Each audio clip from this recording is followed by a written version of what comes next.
What's up, y'all? This is Ivan Funkboy Bodley, bassist, author, whatever else. You're watching The Case for Bass. Rock it. Somebody asked me how I know, and I just smiled and said she told me so. Cause you ain't seen nothing yet. I'm a soul man. He's a soul man. He's a soul man. He's a soul man. He's a soul man. I ain't gonna do you wrong. That's why you go. I ain't gonna do you wrong. 'Cause I don't wanna. None of us are free. We have a very unique individual here. He's definitely one of the working class players out there. His credit summaries are pretty impressive. This cool funketeer has performed with 54 Rock and Roll Hall of Famers, famous inductees, and 13 Broadway shows. He's magna cum laude Berklee College of Music graduate with diverse music industry experience. New York Blues Hall of Famer, inductee, creative and versatile bassist, performer, producer, musical director, composer, arranger, vocalist, instructor. What do you not do? And author. He is an author. That's right. And he is, of course, wait, let me finish first. So, of course, outside of being an inductee and, of course, playing on Broadway shows, he also plays a variety of styles. You're a creative, versatile bassist, performer, producer, as we went through. But you also play acoustic, electric, fretted, fretless, 4-string and 5-string basses. Solid professional experience, diverse musical background. He, of course, is a big fender of Fenders, Moxie, Gresh, and Warrior basses. Harkey amplifiers, DR strings, and let's not forget that this wonderful funketeer is also an author of his book titled "Am I Famous Yet?" The Memoir of a Working Class Rock Star. Let's welcome Ivan Funkboy Bodley. Welcome, everybody. Hey, fellas. Great to see you, man. Thank you. Thank you for exhausted just listening to all that. I'm tired. Yep. But thank you for saying yes to us. No, we're happy, and you actually have a very impressive roster of material. Let's take it back to when you started playing the bass. Was that your original instrument? It actually was. I mean, I dabbled in a couple of things, as a much younger person. I think I played viola for about a week. I played guitar for about 2 weeks. I played piano for maybe 6 months, like in 7th grade, and then nothing. And then when I was a senior in high school, I said, bass. I think bass might be the thing. And I picked up one of these or something akin to this, and yeah. Now, what was your first bass? Because you mentioned that you're holding an acoustic one, but what was your first bass? First bass, I got extremely lucky. There was a kid at my high school who I'm still friends with today, a guy named Rick Lazarus. He's out of Nashville, Tennessee. In fact, he's the stage manager for Luke Combs for the country show right now. But he was the bass player. He was a year older than me. So he's a much older gentleman than me. And when he graduated high school, for my senior year, my dad asked me what I wanted for my birthday. I said, bass lessons. My friend Rick will give me bass lessons for $15 a week. And he sold me his 1978. This was only a couple of years later. It was 81, I think. So it was a 3-year-old lovingly used blonde Fender Precision bass, which I bought for $475 or $425, I think, 1981. Still have it, still use it. It's still, one of my main basses today. Although I've got some more current models that I use on the road. But yeah, it's a 78 Fender P bass, my first bass. Unbelievable. Awesome. When did you fell in love with Fenders? Like, when did you know that was your instrument of choice? Right. Immediately when I first picked up the Fender P bass, I said, this is, it spoke to me immediately. Like it's a great instrument, and it's a tremendous first instrument to have. I got really lucky with that one. I spent most of the 80s and most of the 90s trying to get away from the Fender sound, trying to get more modern, trying to get 5-string, trying to get, active electronics, trying to get boutique-y, hand-built, this, that, and the other thing, and did great with that and enjoyed that. And I played 5-string for many, many, many, many years. Then starting around, the end of the 90s and into the 2000s, I started getting a lot of jobs working for classic soul artists who recorded with labels like Stax and Motown. And all of those records, all of the things that made them famous were all cut on Fender Precision bass. Flat and thuddy. Exactly right. And so I went back to Fenders, probably, I mean, I still will use whatever, sometimes things call for whatever the gig calls for, because I've got a whole arsenal of things that I need. If I need a Music Man, if I need a hollow body Gretsch, I have that. But most of the things, the A bass, the one that's in the bag by the front door at the moment, that's a Precision. Okay. It stays that way until I need something else. If I need a jazz bass for a gig, maybe the jazz bass will stay in the bag for another 3 months, and then I'll need a P bass for the gig. So the P bass goes back in there. So since I'd say the mid, what do we call them? The mid noughts, I've been pretty much. Noughts. Yep. Yeah. I've been pretty much on a P bass almost all the time. And then, on all of my social media posts, just kind of as a running joke, at the end of it, I say, whatever the gig is, your pal Ivan on Fender bass. And what I'm using the word Fender in that context, meaning the old timers in the old time musicians union directory used to call any electric bass the Fender bass, as opposed to the upright or the string bass. So they It's like an Elvis thing. You're right. Yeah. They Yes. just like any electric bass is called a Fender bass. So so I use it kind of in that joking regard. And also recently, you just mentioned the companies that I've got basses by. I just got a new one from a company in Austria called Byte, B-I-T-E, Byte Guitars. And they do 100% custom specification, made to order instruments. The color, the color of the screws that hold the scratch plate on, the type of bridge, the type of neck, everything, So they made me a really beautiful. It's kind of like a modern P bass thing with a jazz bass style neck on it with the block inlays and the bound fingerboard and all that kind of stuff. So I've been using the Byte guitars for just recently. I just started using those. And that, How did you discover them? How did you find them? They found me. They found found you. me. That I'm, like the same way you guys found me. Like they figured that I'm working enough and that I'm on stages enough and I'm on social media enough that they figured like if they put a bass in my hands, it would be to their advantage. And I was like, hey, send it over. I'll give it a shot. Be happy to do it. So see, I was friends with you on Facebook, so I knew that I was following you for quite a while now. So I also knew that when we were doing our first, the idea of when we were discovering the idea of doing our first episode, I reached out right away. You had a post on there recently, and I said, something, I'm gonna reach out to Ivan and then just ask him, just see what he has to say. And I reached out to several people, but you were the first one to respond. So I reached out, to Doug Pinnick. I reached out from King's X. He responded. He was number 2. nice. So he said, hey, reach out to my guy and then we'll arrange it. But you responded right away. You were like, hey, man, how about Wednesday? He's got a guy. I don't have a guy. Yep. So no, but the fact that you were right there and you were right on, I was like, dude, that's awesome. So Happy to Greg and I talk were about like, yay. I've noticed that though. Like top bass players don't have we were guys. Like guys that aren't in like solid, committed bands who I've met because I've had the luxury of being in like the opening act that we have to go try and blow you guys away. Have to we go out, but I always talk to players that are playing in these top ranked bands, and I always go, how do you get all these gigs? And I'm not going to mention names yet, but the guy says to me, he goes, my phone rings, and I go, well, your phone rings. He goes, yeah, that's how I end up playing in this band, in this band, in this band, in this band. And if I have the time to make it, either in between a gig or I'm down or whatever it is, I'm the guy. I book myself, and I find that's the way it is with bass players, because number one, we're reliable.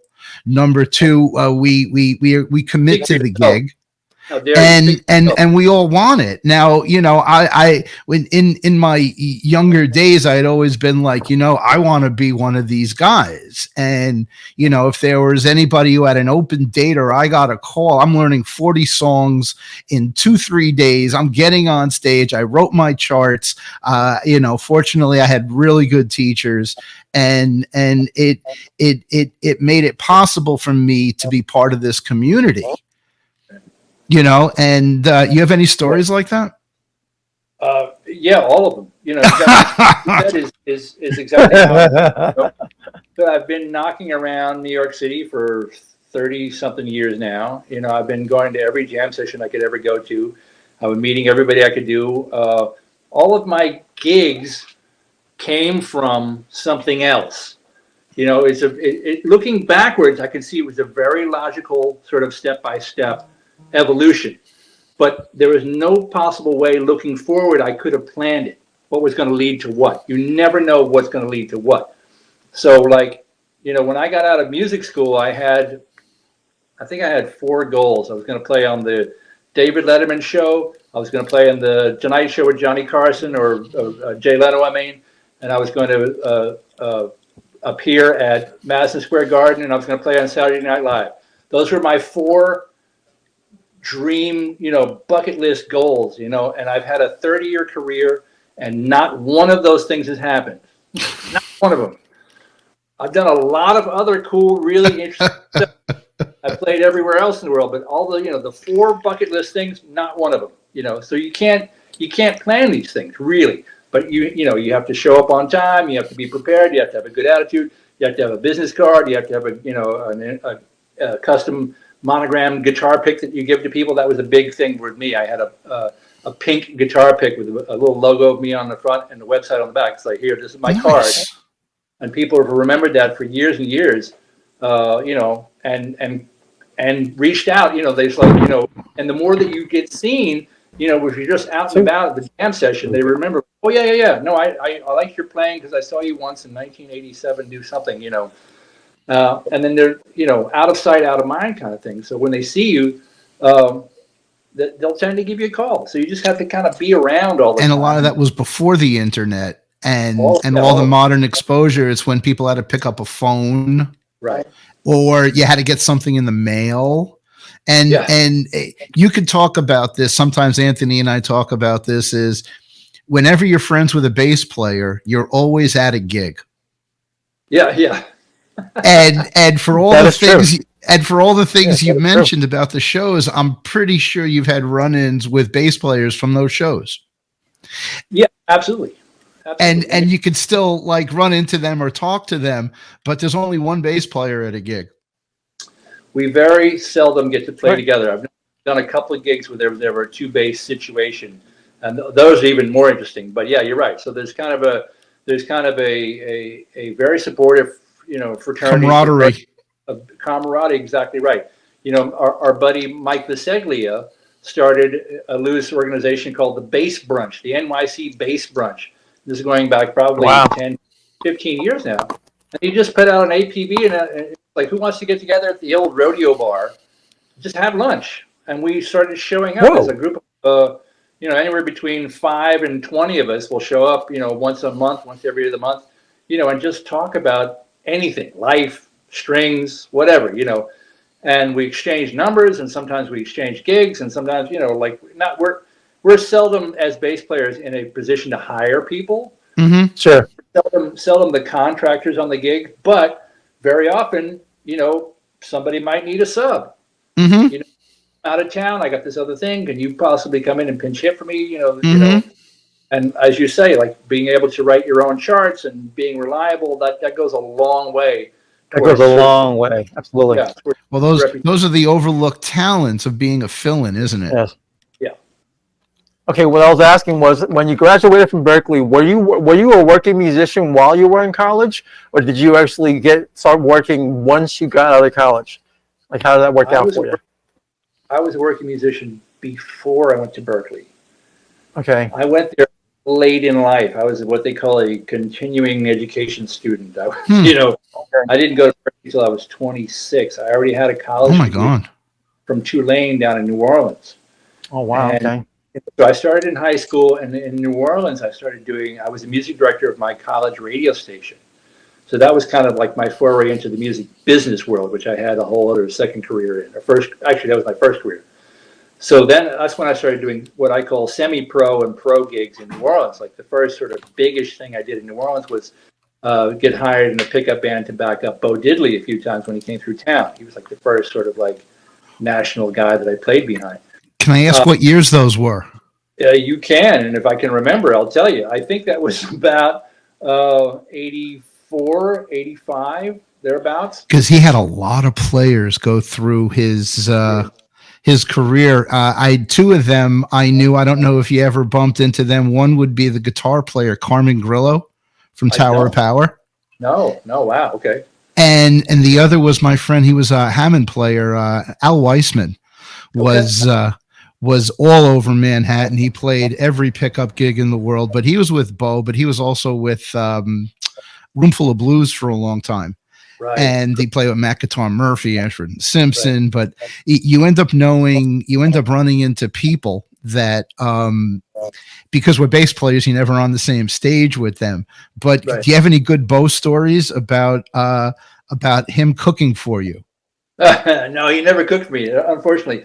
The thing why so many people play with Bo, because in those days, and I don't know how long he did this, I mean, toward the end of his life, he had a set band that was out of New York. Yeah, he had Debbie. Exactly. Debbie Hastings and my friend John Paris played for him for many years. Yes, John Paris. Yoshi. What a player. It's like he had a great group, and Debbie's tremendous, Mm-hmm. But prior to that, so when I met him this is like 80s. I was a puppy. I didn't know anything. I was a kid. He was traveling. What he would do is he would travel by himself to a city of choice, and he would use an entire pickup band.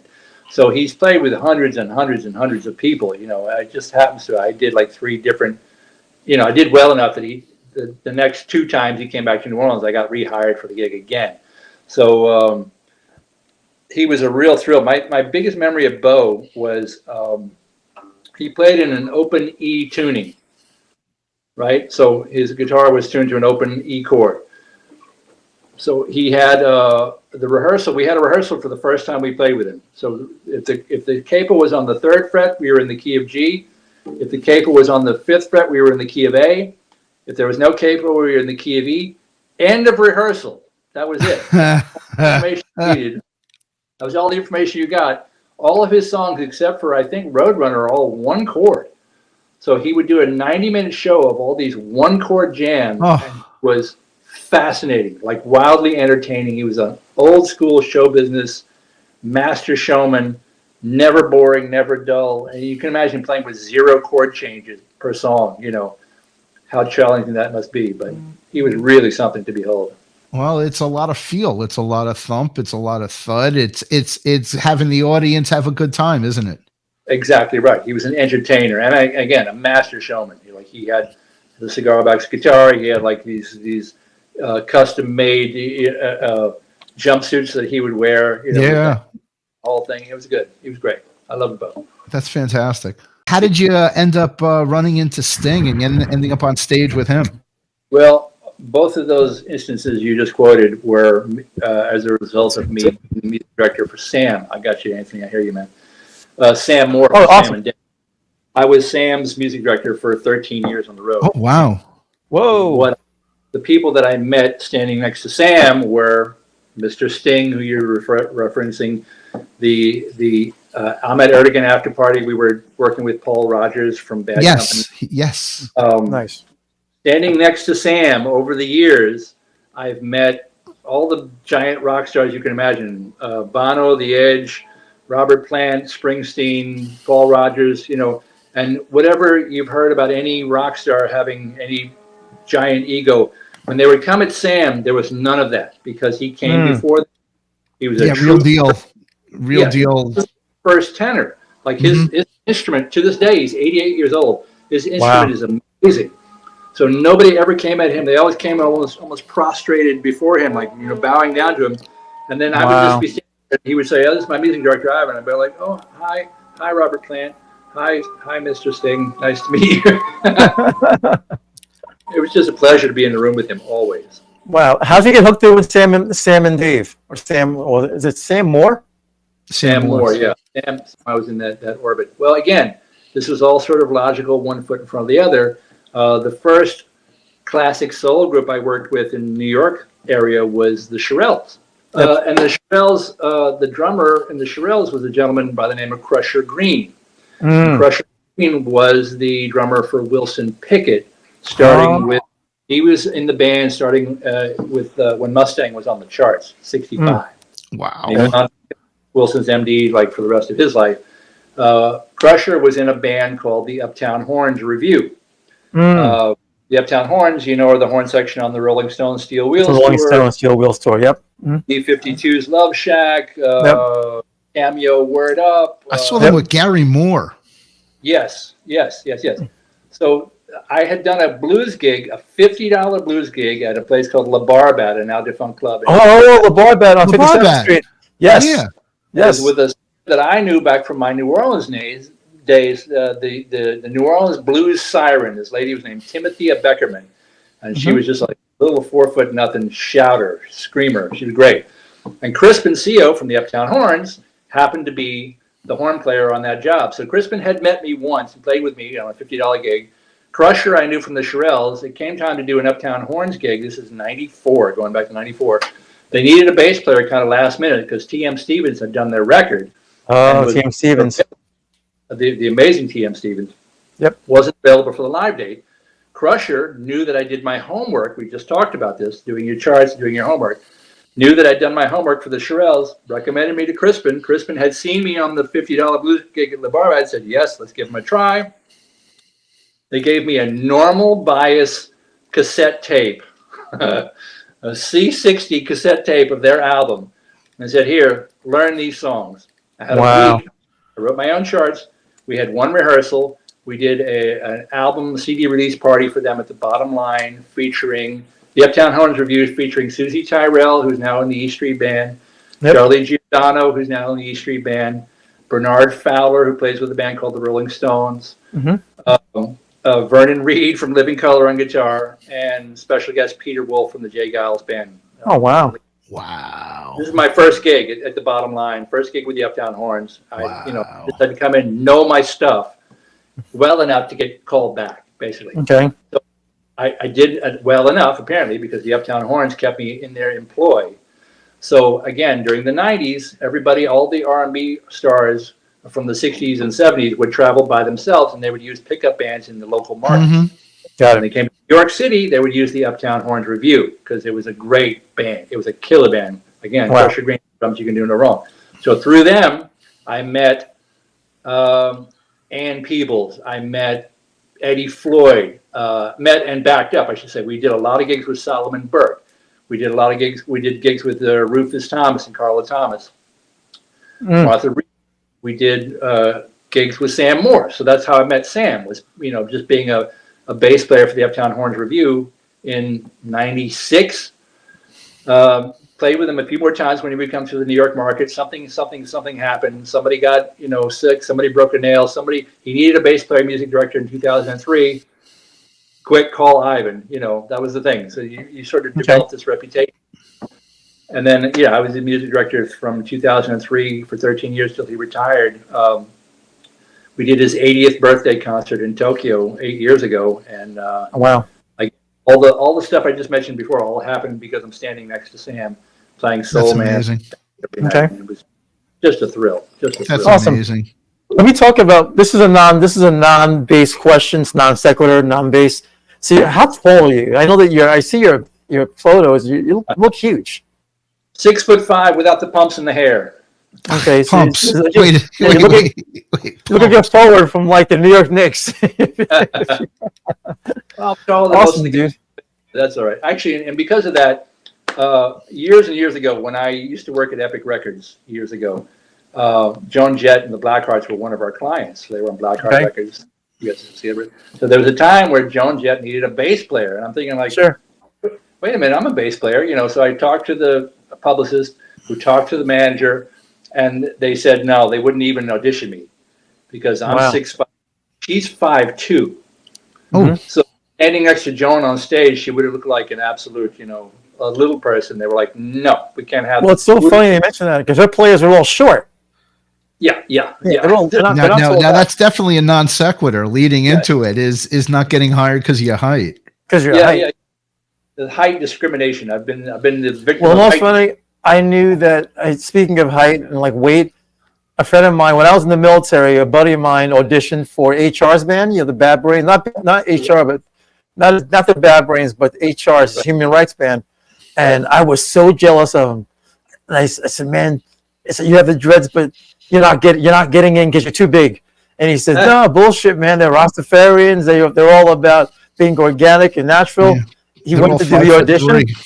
Yep. Yeah, he went to do the audition, and HR looks at Dr. No. He says, "Him play well, but him too big." Him too big. That was it. Him too big. Yeah.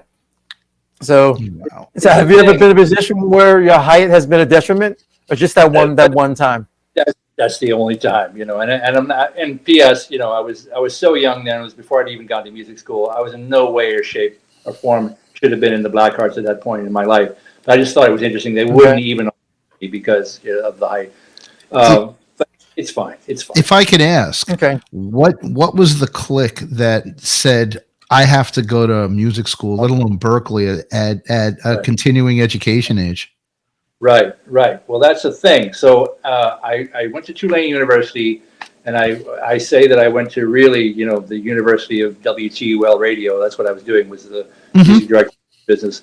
And I studied at the feet of the Neville brothers, literally at their feet, and the meters. Oh, wow. That's awesome. And Aaron Neville's a dear friend of mine to this day, and George Porter, I stole all of his licks. You know, I'm like literally looking up at them at the stage at the Patinas, just taking notes, absorbing all that stuff like a sponge.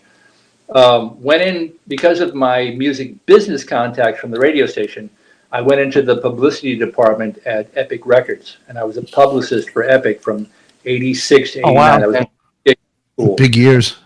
Yeah, it was big, and I all the gold records I have in the wall in the other room are all stuff that I have from the business side, all the publicity side, not stuff that I ever played on.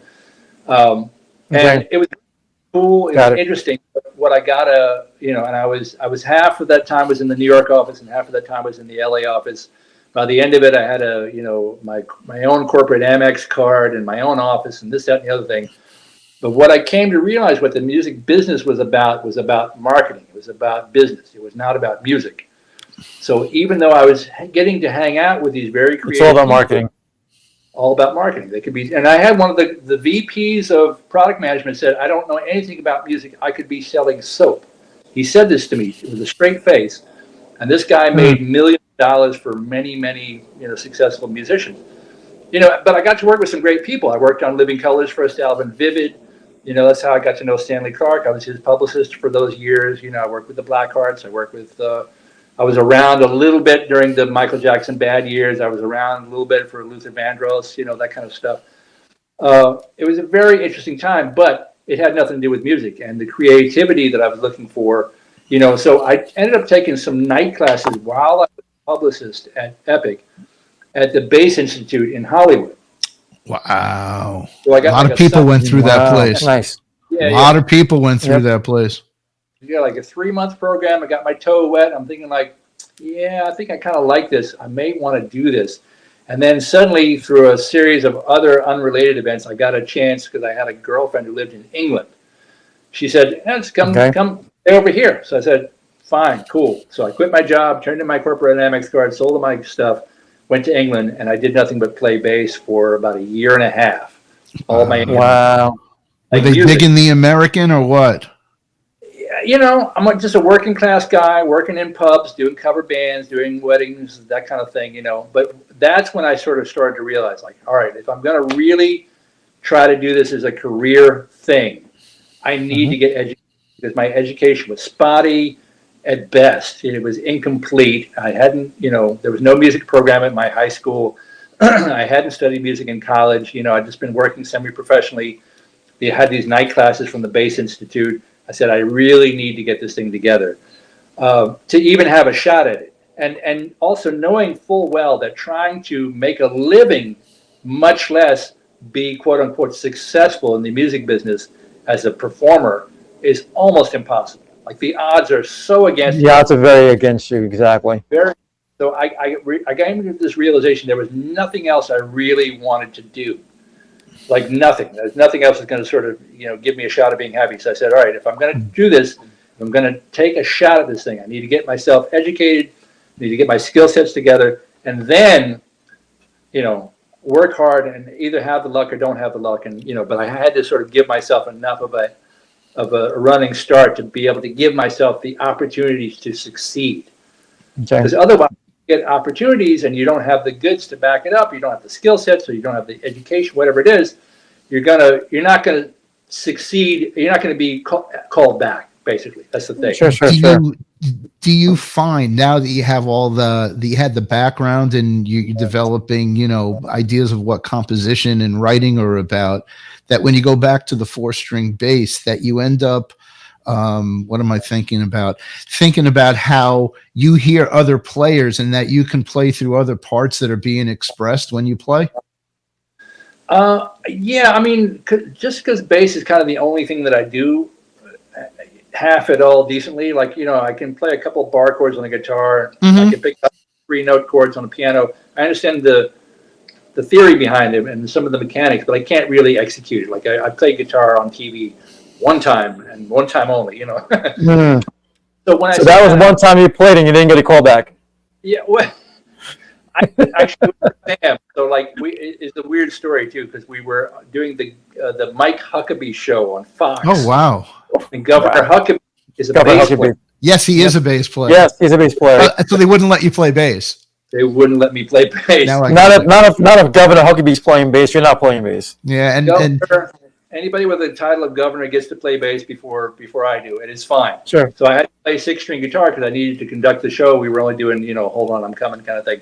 So I could work out how to play Hold On, I'm Coming on 6-string. So I play guitar, and I have people who know me only as Sam Moore's guitarist because they only ever saw me on Fox News. Wow, that's beautiful. But that's actually not a bad thing to have on your resume. Just the fact that he's playing guitar player. That's actually pretty awesome. But you'll take the bass spot. Well, Exactly. the bass is really what I do. So when I sit down and I'm making my charts, as we've been talking about doing, I'm transcribing with a bass in my hand. I don't sit at the piano. So sometimes the upper structures of the chords, I'm getting better, but sometimes I'm a little hit or miss because I'm trying to work out chord voicings on the bass.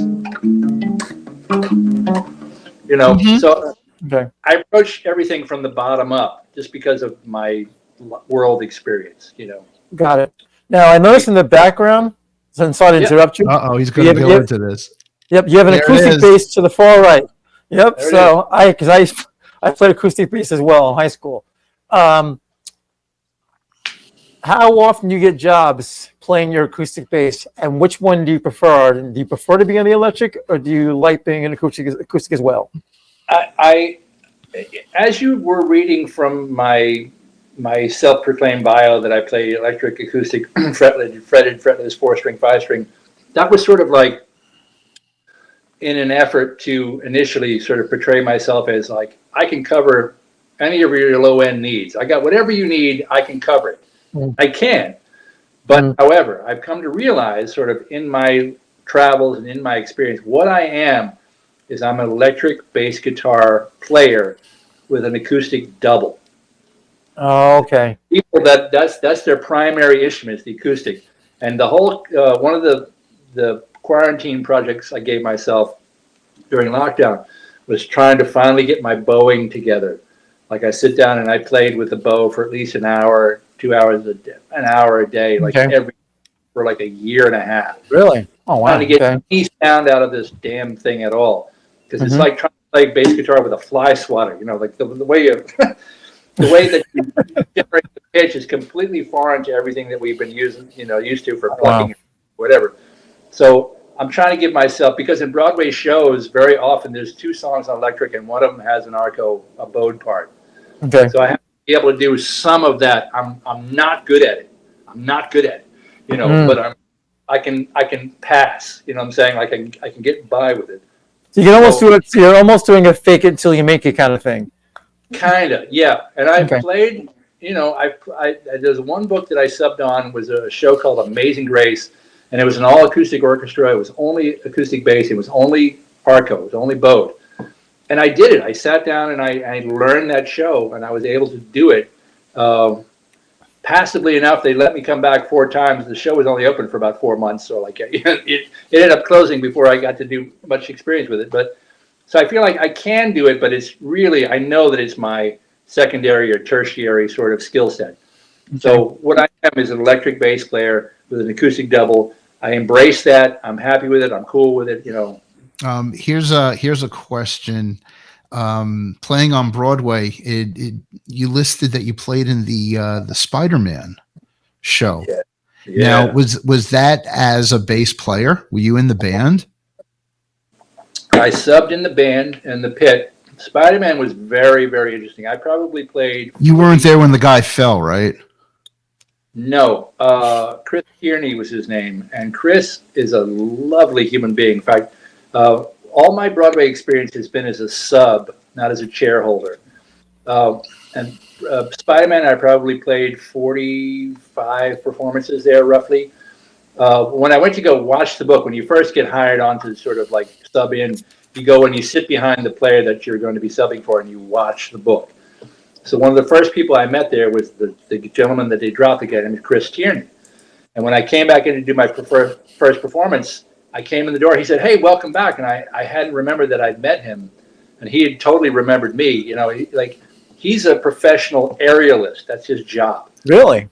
As he was falling down, I think 3 stories he fell, he realized he was falling on his back. And he realized that was going to be very bad for him. So he twisted his body in the air so he landed on his feet. Like a cat.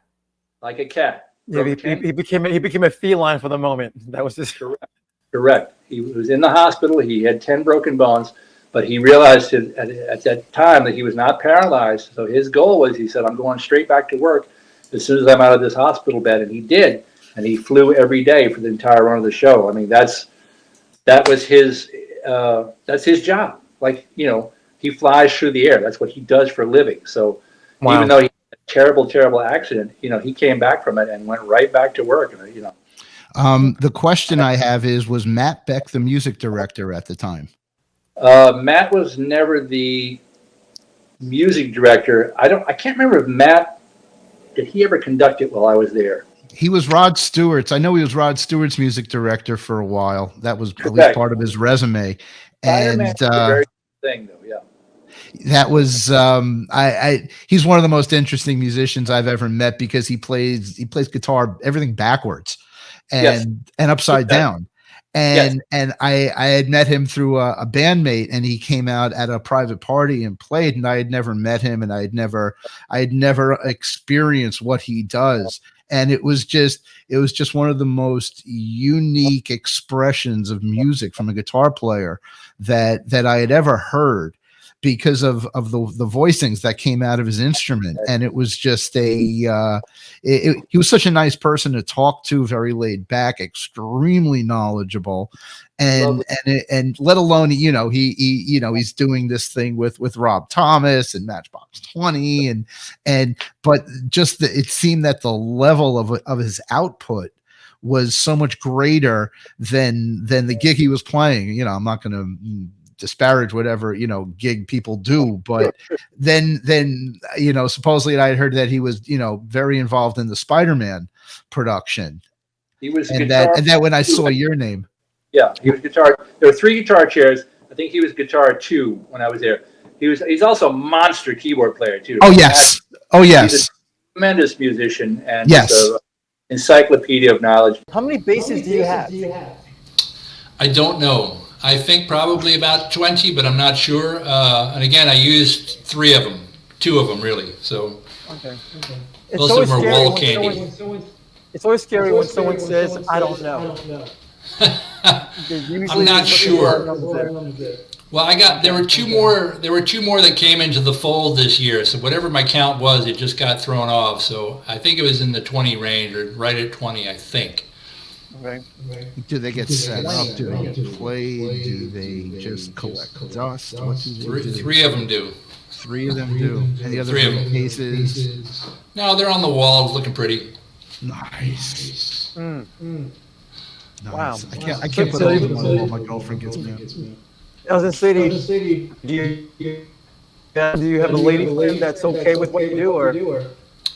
She's a better musician than all of us combined. She's a conductor on Broadway, so she's very in tune with what I do, and has her own career. She's much busier than I am, so yeah, she can tolerate a few basses, not a problem. Okay.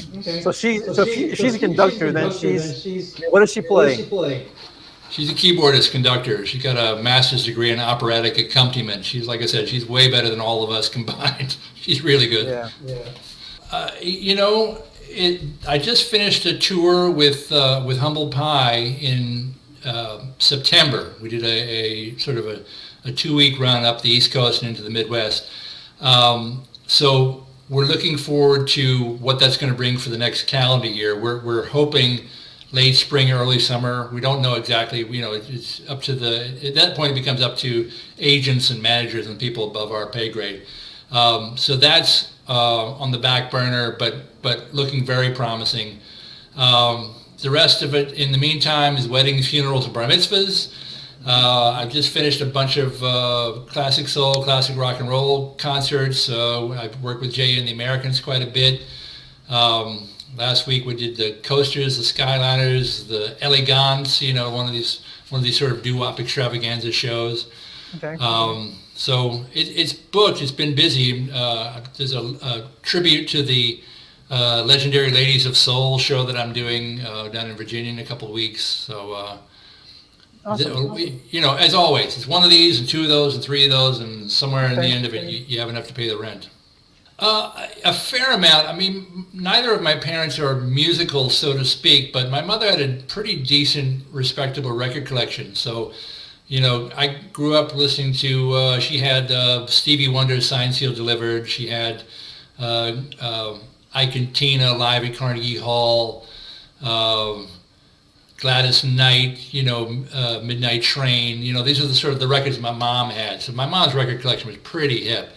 So I grew up listening to that, grew up in Chattanooga, Tennessee, so I was, surrounded by the deep Southern soul music that's around, as well as the regular commercial rock radio of the time, which is in all the 70s and 80s, stuff that you would expect that was popular in the classic rock genre. So I have all that in my DNA. And because I grew up in Tennessee, I have all the country music stuff in my DNA too, without realizing it or aspiring to it. You just grow up around it, hearing it all the time. So I understand that stuff. I have a great deal of interest in 70s funk music, which is kind of what I started playing, Okay. So it just depends, whoever will hire me for whatever, I play that kind of music, whatever that is. See this? Oh, I know what that is. He makes the foam mute. Packing foam. Goes under the strings by the bridge. Interesting. Oh, well. So DR, I've been with DR back since Rosa was their PR person. It's been a bunch of years. Usually I use the high def neon color brights, the fluorescent ones. Sure. Right. Yep. It depends on the bass. I've seen pictures of Anthony. I've seen you with, you got some green strings on one of your basses, I think I've seen, right? Yep. Absolutely. So I've got a purple metal flake finish Adam Clayton from U2 signature model Fender P bass. Oh, wow. That I have the fluorescent pink strings on. Nice, just looks good. I've got a white P bass that I put a black and orange flame pick guard on.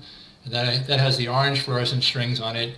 For the Humble Pie thing, I had to go traditional. So I have a mod shop, a custom built Fender P bass that's built to the exact specifications of what Greg Ridley, the original bass player in Humble Pie, he bought his bass new today. So it's a blonde P bass with a tortoise pickguard, the 60s pickups in it.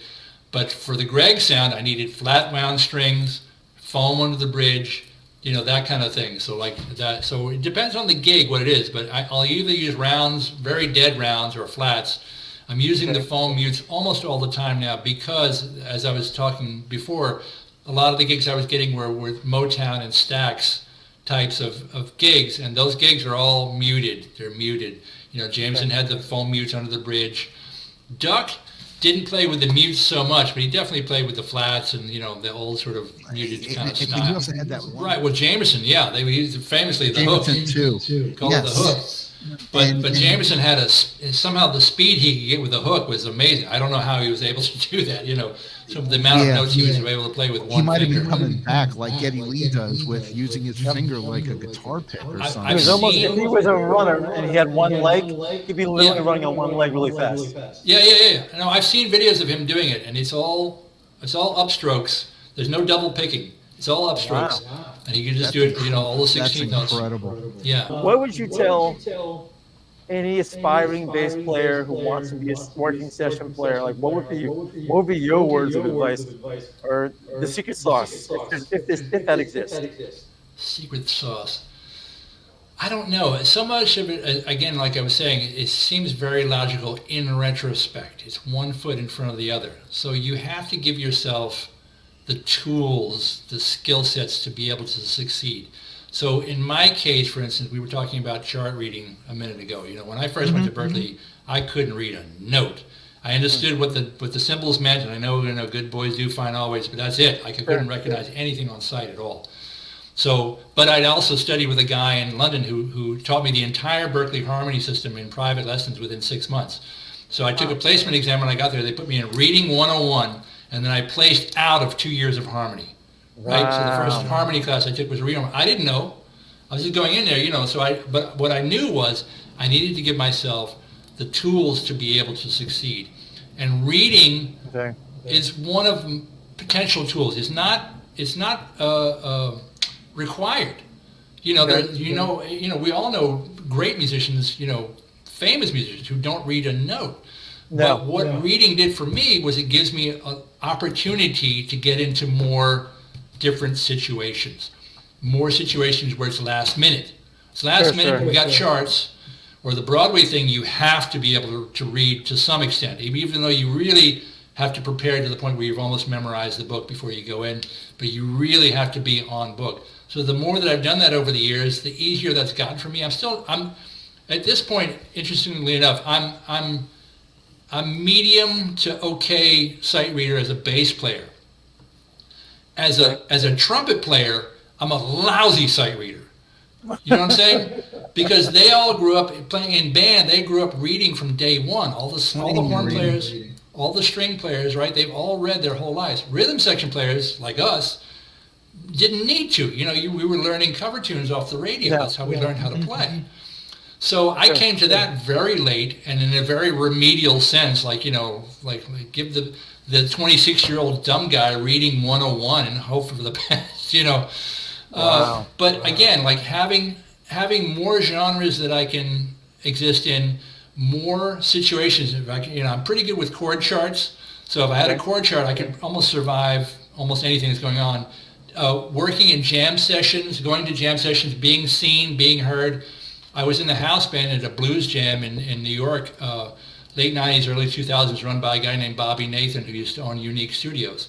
And, he hired me in the studio in the house band just because I kept showing up every Monday and they needed a bass player. So doing that, suddenly like the ears have to get really big because you're playing songs constantly that you don't know, and you're trying to, learn how to read the guitar player's finger to find out what the root note is, the piano player's left hand, be able to jump in any direction. So like the ear training was, even though it wasn't formalized, it was so crucial to being able to develop what I do. So again, like giving myself the tools that I needed to be able to succeed in as many arenas as possible, and also taking any gig. So it's a blues gig, it's a wedding, it's a Broadway pit gig, it's you don't start out on Broadway usually, you start out at, doing a regional theater thing, or pickup gigs, anything you can do. And again, you don't know what leads to what. So you just also have to be there, with a good attitude, have your equipment right, have your wardrobe appropriate for whatever the gig is, you know what I mean? Mm-hmm. Have the tools to succeed, because, you'll get opportunities by being around people. And then if you do a good job, then you can get called back, and you don't know what's going to lead to what. So the perseverance, and just, you gotta love the sport. You have to love the sport, There's no other way to do it. Knock on wood, I've not needed to have a day job since 1995. Wow. It's a combination of hard work and luck and perseverance and all that. But as the saying goes, I ain't too proud to beg. So, should the need arise, and especially during the pandemic, I was like, do I need to do something else? Because I will. I'll be happy to do it. I will flip burgers. I'll do what I got to do to pay the rent and Sure. keep the lights on. So far, I haven't needed to, and I know how lucky that is. I mean, I know I've worked very hard, but I also understand that there's luck involved and goodwill from other people. You know what I mean? It's not just me. It's other people have shepherded me through this as well as myself. This is great. All right. This is such a great story. This is Ivan, great. it's such a pleasure to talk to you. Man, my pleasure. We promise My you pleasure. no more questions. This is our final ending. So first and foremost, Ivan Bodley, Author. Funkboy, Bodley, thank you very much for being with us. Author, musician, Books plumber, available on Amazon. a football player for the Dallas Cowboys. Well, hey, what does the gig pay? We'll talk. We can talk. We'll talk. Exactly. Thank you very much, bud. This is awesome. Thank you. Thanks for having me. Really enjoyed talking to you guys.